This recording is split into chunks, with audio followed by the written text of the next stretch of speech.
There's been a very good study of people that had cardiac arrests or heart attacks. About 15% of them had NDEs, and the remainder did not have NDEs. And then they studied this group of people for up to 7 years. And there's no question that the people that had NDEs were significantly different from the other group. They tended to have a more spiritual belief system. They had a much lower fear of death. They had a much less materialistic view of the world. They were much more interested in religion, and it really changed their lives a great deal. So this has been studied very carefully, or what is called prospective or controlled studies, and has been proven to be fact. The event is so common. The pattern of the experience is so consistent, and its effect on people is so profound, that just for that reason alone, even forgetting why or what the spiritual or religious implications are, NDEs are something that affect a lot of people in a major way. Interestingly enough, another study, quite separate from the NDE, has also lent remarkable authenticity to the Lazarus phenomenon. Dr. James Winery, head of the U.S. Air Force's Aeronautical Research Unit, has come up with some fascinating insights into loss of consciousness. Dr. Winery works specifically with fighter pilots, exposed to acceleration stress of up to 9 Gs. That's 9 times the gravitational force on Earth. It's his job to put protective measures in place in order to ensure their safety. Now, one of the things that we began to look at from the science standpoint was in understanding loss of consciousness, especially when blood flow stops to the brain. We began to look at other events that humans go through, like cardiac arrest, sudden death episodes where an individual's heart stops or he has a rhythm disturbance that prevents blood flow from going to the brain. We were looking at what scientists were doing over in those areas. And we began to see that individuals that had sudden death, cardiac arrest, those kind of things, we began to see people reporting the experiences that those people had. And when we began to hear what individuals that had what were called near-death experiences were having these kind of experiences of dreams or being out of body or those kind of things, we really began to look at our information, and we said, boy, our folks are having a lot of the same symptoms that are being reported with sudden death and cardiac arrest. So we were really on track of a very hardcore traditional applied research medical program, and it just so happened that the information that we had from loss of conscious episodes was matching fairly closely the information we were getting from the literature in terms of sudden death, cardiac arrest, and near-death experiences.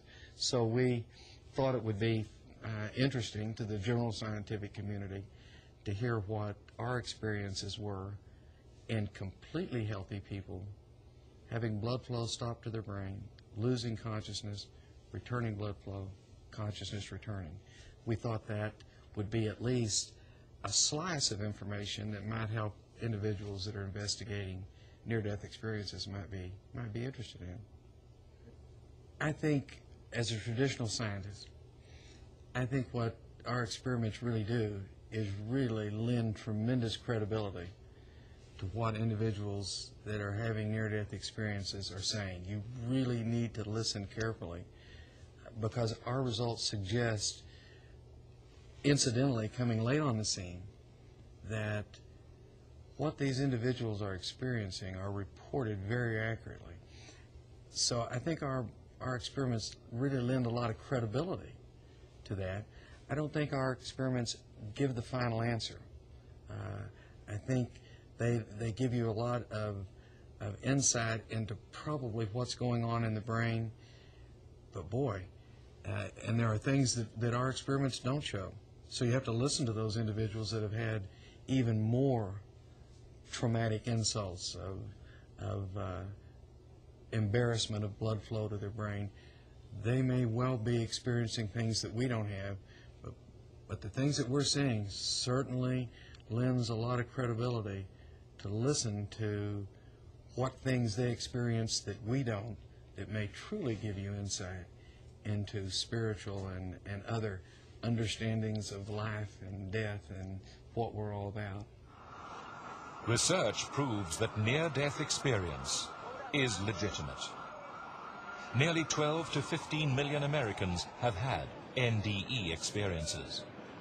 This is such an enormous number of shared experiences that so greatly affects their lives that no matter what the cause of NDE, no matter what your ideas about why it occurs, there is no question that given the number of lives that it has impacted, it makes sense to study it.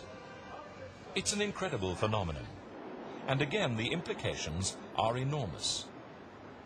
But what spiritual importance has NDE to us, who must face the last final frontier one day? But in terms of spiritual importance, near-death experiences have clear spiritual importance. People often regard themselves as having changed their life entirely as a result of the joyful experiences they have near-death. And even in negative near-death experiences where people have trips that are hellish, people often report life-changing events.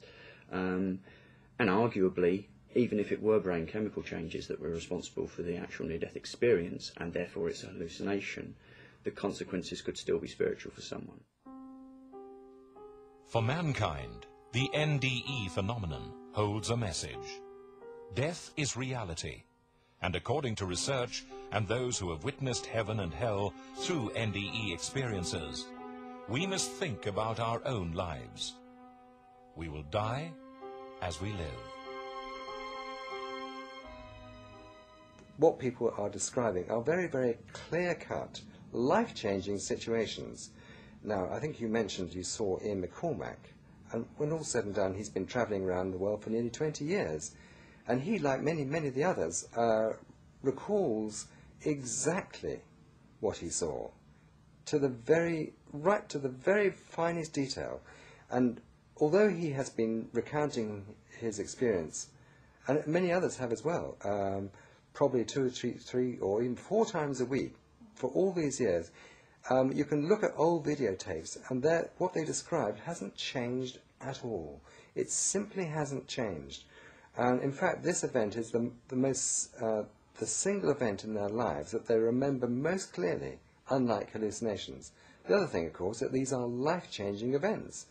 I've interviewed probably over 300 people who've had these experiences, and all of them have been dramatically changed. Their lives have been changed by these near-death experiences. You can't say that about hallucinations. Hallucinations simply aren't life-changing experiences, whereas near-death experiences, when you meet Jesus Christ and either see heaven or hell, they are dramatic, riveting, life-changing experiences, and almost invariably people's lives are dramatically altered as a result of these experiences. So personally, and also because of the fact that the near-death experience accounts are so remarkably similar not only to each other, but also to the Bible, I personally believe that these are real events and people are describing real events. Those people who have had near-death experiences, who have crossed the unknown final frontier, bring a clear message. Heaven and hell is a reality. More and more scientific evidence proves that life after death does exist. Eventually, we will all die and have to cross the final frontier, either to heaven or to hell.